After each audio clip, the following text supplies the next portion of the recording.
The rough seas bulletin is in effect, and this means that you should exercise extreme caution as you could be seeing some battering waves over the next few days.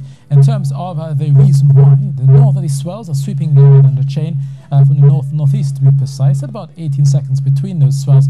Now that means that as they affect and come along the north and eastern shorelines, you could be seeing waves over 3 meters in places, even in those shallow areas. And the main reason is that we have a dying cold front here. You can just see that long line there. It's not much, it's not discernible in terms of the satellite picture, but it is there. It's cooler behind and down towards the south. There's still quite a bit of warm, moist air around, but it will generally bring a lot more cloudiness as we go through Saturday and Sunday, and possibly bring a bit more moisture through the weekend as well across the southern Windward Islands.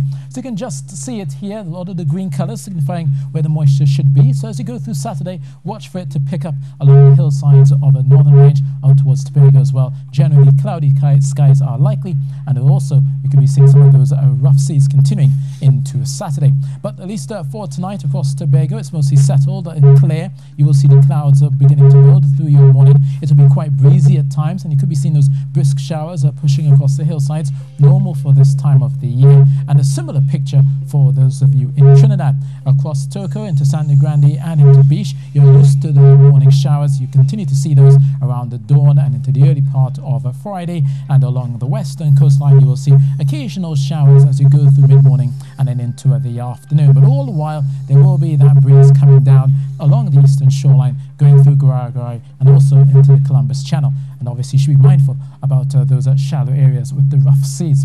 Temperature-wise, it should feel cool tonight, 21 degrees Celsius in Trinidad, closer to 23 degrees Celsius in Tobago. Highs of 30 degrees Celsius in Tobago, and that will continue through Saturday.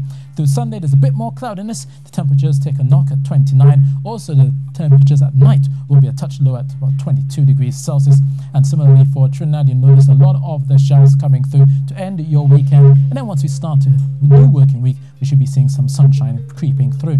But for small crafts, sea bathers and fish folk, you're asked to exercise extreme caution with those 3-meter waves in the Caribbean, getting higher than that, especially as you go through the high tide period, 3 to 4 meters in the Atlantic. North-northeasterly swells of 18 seconds, likely to bring those large battering waves. And there's also likely to be some sea spray and white-capping activity.